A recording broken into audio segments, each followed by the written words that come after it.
welcome back to Medley of Success. So finally after a long break हम फिर से अपनी इस लर्निंग जर्नी को शुरू करने के लिए आ गए हैं और इस बार सिर्फ कम बैक नहीं है, ये एक फ्रेश बिगनिंग है। अब से आपको रेगुलर और टाइम टू टाइम वीडियोस मिलेंगी हर ट्यूसडे एंड फ्राइडे को। हम हर टॉपिक को बेसिक से एडवांस तक NCERT plus exam oriented approach के साथ पढ़ेंगे ताकि कॉन्सेप्ट्स भी क्लियर हो और एग्ज़ाम में भी मैक्सिमम मार्क्स स्कोर कर पाओ। अगर आप NEET, nursing, BMLT, DMLT, paramedical या फिर किसी भी बायोलॉजी बेस्ड कॉम्पिटिटिव एग्ज़ाम की प्रिपरेशन कर रहे हो तो ये चैनल आपके लिए बहुत ही ज़्यादा हेल्पफुल होने वाला है। तो अगर आप भी इस जर्नी का हिस्सा बनना चाहते हो तो चैनल को सब्सक्राइब कर लीजिए और बेल आइकन को भी ज़रूर प्रेस करिएगा ताकि कोई भी अपकमिंग वीडियो मिस ना हो।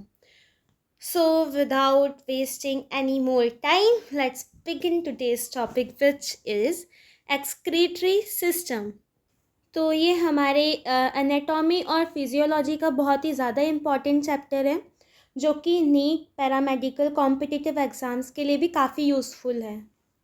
सो before moving to the bookish theory हम सबसे पहले एक सिंपल क्वेश्चन को समझ लेते हैं कि आखिर एक्सक्रीटरी सिस्टम की ज़रूरत ही क्यों पड़ती है।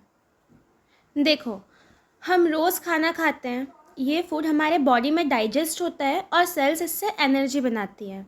इस प्रोसेस को मेटाबॉलिज्म कहते हैं। लेकिन जब भी कुछ चीज़ बनती है तो उससे वेस्ट प्रोडक्ट निकलता है। तो सेम इसी तरह मेटाबॉलिज्म के दौरान भी सिर्फ एनर्जी ही नहीं बनती बल्कि कुछ वेस्ट प्रोडक्ट्स भी बनते हैं। अगर ये वेस्ट प्रोडक्ट्स बॉडी में जमा होते रहें तो ये बॉडी के लिए टॉक्सिक या फिर हार्मफुल बन सकते हैं और ऑर्गन्स को भी डैमेज कर सकते हैं। इसीलिए हमारी बॉडी के पास एक स्पेशल सिस्टम होता है जो इन हार्मफुल वेस्ट प्रोडक्ट्स को बाहर निकालता है और इसी सिस्टम को कहते हैं एक्सक्रीटरी सिस्टम। तो इस चैप्टर में हम मेनली बात करेंगे related to kidneys, blood filtration and urine. पर यहाँ पर बहुत से स्टूडेंट्स का एक कॉमन सा डाउट आता है कि स्टूल भी तो बॉडी से बाहर निकलता है, तो क्या वो भी एक्सक्रीशन है? तो इसका आंसर है कि जो स्टूल है वो एक्सक्रीशन की प्रोसेस में नहीं आता है, क्योंकि जो स्टूल है वो मेटाबॉलिज्म का वेस्ट नहीं होता बल्कि वो अनडाइजेस्टेड और अनएब्जॉर्ब्ड फूड का होता है। इस प्रोसेस को इजेशन या फिर डिफेक्शन कहते हैं। एक्सक्रीशन में हम सिर्फ उन वेस्ट प्रोडक्ट्स की बात करते हैं जो सेल्स के मेटाबॉलिज्म से बनते हैं, जैसे यूरिया, यूरिक एसिड, क्रिएटिनिन, और इन्हें किडनीज यूरिन के थ्रू बाहर निकालती है। तो यहाँ पे हमने सिंपल लैंग्वेज में ओवरव्यू देख लिया। अब हम बढ़ते हैं थ्योरी पे। So introduction to the excretory system. So animals accumulate ammonia, urea, uric acid, carbon dioxide, water and ions like sodium, potassium, chlorine, phosphate, sulfate etc. मतलब जो एनिमल्स होते हैं ना उनकी बॉडी में ये जो आयन, CO2 और यूरिया, यूरिक एसिड है ना, वो सब अक्यूमुलेट हो जाता है, मतलब जमा हो जाता है बाय मेटाबॉलिक एक्टिविटीज़। हो सकता है मतलब सेल्स की करी हुई कोई एक्टिविटीज़ के थ्रू हो सकता है, या फिर अदर मीन्स ऑफ इंजेक्शन, मतलब वो कुछ ले रहे हैं हम उसकी बॉडी में, उस वजह से हो सकता है। और ये जो सब्सटेंस होते हैं इन्हें बॉडी में रखना नहीं होता है, या तो इन्हें टोटली रिमूव कर देना होता है या फिर पार्शियली, क्योंकि यूरिया, यूरिक एसिड और कार्बन डाइऑक्साइड एंड अमोनिया ये बहुत ज़्यादा टॉक्सिक होते हैं। तो जो सेल्स होती है ना वो रिमूव करती है इन वेस्ट को through diffusion into their surroundings, मतलब डिफ्यूजन की प्रोसेस के थ्रू वो इन अनडाइजेस्टेड, मतलब जो अनयूज़फुल चीज़ें होती हैं उनके लिए, उन्हें बाहर की साइड निकाल देती है। तो ये सारी जो चीज़ें होती हैं वो सब ब्लड में मिल जाती है और ये बहुत ही ज़्यादा इम्पॉर्टेंट एक्टिविटी होती है हर ऑर्गेनिज्म के लिए, और इसी प्रोसेस को कहा जाता है एक्सक्रीशन। मतलब इस वाली स्लाइड में हमने समझा कि जितने भी ऑर्गेनिज्म हैं वो मेटाबॉलिज्म के थ्रू उनकी बॉडी में जितनी भी चीज़ें एक्यूमुलेट हो जाती हैं, मतलब जमा हो जाती है, उसे निकालना ज़रूरी है। तो वो निकालने की प्रोसेस होती है एक्सक्रीशन, क्योंकि अगर उन्हें नहीं निकाला तो वो हमारी बॉडी को नुकसान पहुंचा सकते हैं, क्योंकि वो बहुत ज़्यादा टॉक्सिक होते हैं।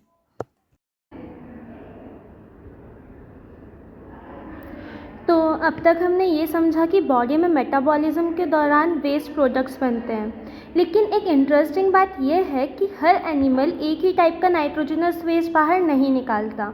डिफरेंट एनिमल प्रोटीन मेटाबॉलिज्म से बने वेस्ट को अलग अलग फॉर्म्स में एक्सक्रीट करते हैं। इसी को ही हम इस स्लाइड में पढ़ेंगे कि different type of waste products of protein metabolism.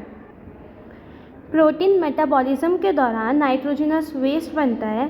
ये वेस्ट मेनली 3 फॉर्म्स में एक्सक्रीट किया जाता है। एक होता है अमोनिया, यूरिया और यूरिक एसिड। इसी बेसिस पर एनिमल्स को क्लासिफाई किया गया है। अमोनोटेलिक जो कि अमोनिया सिक्रीट करते हैं, यूरियोटेलिक जो कि यूरिया सिक्रीट करते हैं, यूरिकोटेलिक जो कि यूरिक एसिड सिक्रीट करते हैं। अब जो अगली स्लाइड्स हैं उसमें हम इन तीनों को डिटेल में पढ़ेंगे कि कौन से एनिमल्स किस कैटेगरी में आते हैं और ऐसा क्यों होता है। तो सबसे पहले हम बात करते हैं अमोनोटेलिक ऑर्गेनिज्म की। अमोनोटेलिक ऑर्गेनिज्म अमोनिया सिक्रीट करते हैं जो कि highly toxic and highly soluble in water component होता है। इसके एक्सक्रीशन को ज़्यादा अमाउंट ऑफ वाटर की ज़रूरत पड़ती है। अमोनिया को एक्सक्रीट करने वाली प्रोसेस को कहा जाता है अमोनोटेलिज्म। और अमोनोटेलिक ऑर्गेनिज्म के एग्जाम्पल है मैनी फिशेस, एक्वाटिक एम्फीबियंस जैसे टेडपोल। लेकिन टेडपोल जब उसके एडल्ट स्टेज में आ जाता है तो वो फ्रॉग बन जाता है और वो लैंड पे रहने लग जाता है। और जब वो लैंड पे रहता है तो वो टेरेस्ट्रियल बन जाता है और यूरिया सिक्रीट करने लग जाता है। और कुछ एक्वाटिक एनिमल्स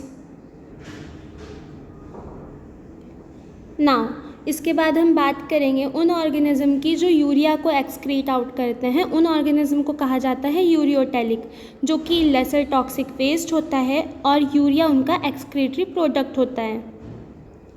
और यूरिया को एक्सक्रीट आउट करने वाली प्रोसेस को कहा जाता है यूरियोटेलिज्म।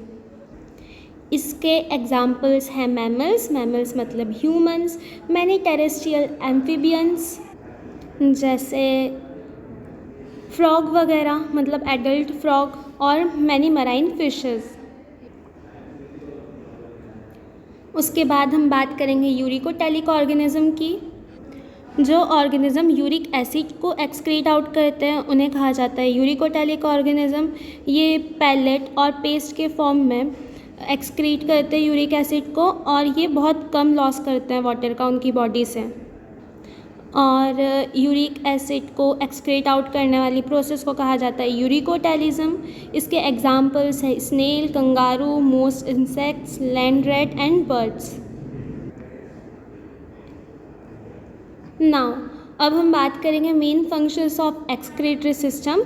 इस वाले चैप्टर में मेनली हम ह्यूमन एक्सक्रीटरी सिस्टम को डिस्कस करेंगे, किडनी वगैरह से रिलेटेड और यूरिन फॉर्मेशन से रिलेटेड।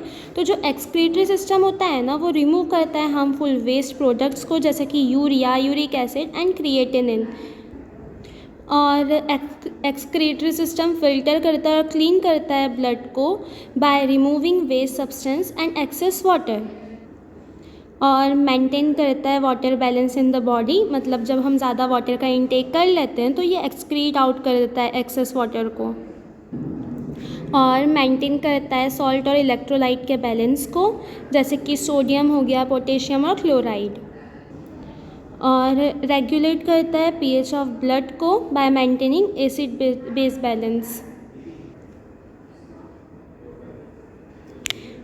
नेक्स्ट है हमारा होम्योस्टेसिस, मतलब जो एक्सक्रीटरी सिस्टम है ना, वो होम्योस्टेसिस को भी मेंटेन करने में हेल्प करता है, मतलब इंटरनल इन्वायरमेंट को स्टेबल रखता है बॉडी के। होम्योस्टेसिस ना हमारी बॉडी का बहुत ही ज़्यादा इम्पॉर्टेंट फंक्शन होता है। मतलब जैसे कि बाहर का इन्वायरमेंट कैसा भी हो, चाहे ठंड हो या गर्मी हो, लेकिन हमारा जो इंटरनल इन्वायरमेंट रहता है ना, वो हमेशा स्टेबल रहता है। जैसे कि जब गर्मी होती है तो हम वाटर इंटेक ज़्यादा कर देते हैं, और जब ठंड होती है तो हमारा वाटर इंटेक अपने आप कम हो जाता है। इस वजह से बाहर के इन्वायरमेंट से हमारी बॉडी पे कोई असर नहीं पड़ता है। अगर यही किडनीज प्रॉपरली काम ना करे तो बॉडी में वाटर, सॉल्ट और वेस्ट प्रोडक्ट का बैलेंस बिगड़ जाएगा और होम्योस्टेसिस डिस्टर्ब हो जाएगी। इसी वजह से किडनी हमारे सर्वाइवल के लिए बहुत ज़्यादा इम्पॉर्टेंट होती है। एंड एक्सक्रीटरी सिस्टम 2, एंड ये रेगुलेट करता है blood pressure by controlling the amount of water and salts in the body, मतलब एक्स्ट्रा अमाउंट को निकाल देता है बाहर। और ये यूरिन का फॉर्मेशन करता है और उसे एक्सक्रीट आउट कर देता है, और उसी के थ्रू मेटाबॉलिक वेस्ट जो रहता है वो भी हमारी बॉडी से बाहर हो जाता है। नाउ अब हम बात करेंगे ह्यूमन एक्सक्रीटरी सिस्टम। तो जो मैमलियन एक्सक्रीटरी सिस्टम होता है वो कंसिस्ट करता है pair of kidneys, pair of ureters, urinary bladder and urethra. तो ये हमारा एक्सक्रीटरी सिस्टम का डायग्राम है एनसीईआरटी का। इसमें हम देखेंगे कि ब्लड किडनी तक कैसे पहुंचता है, फिल्टर कैसे होता है और यूरिन बॉडी से बाहर कैसे आता है।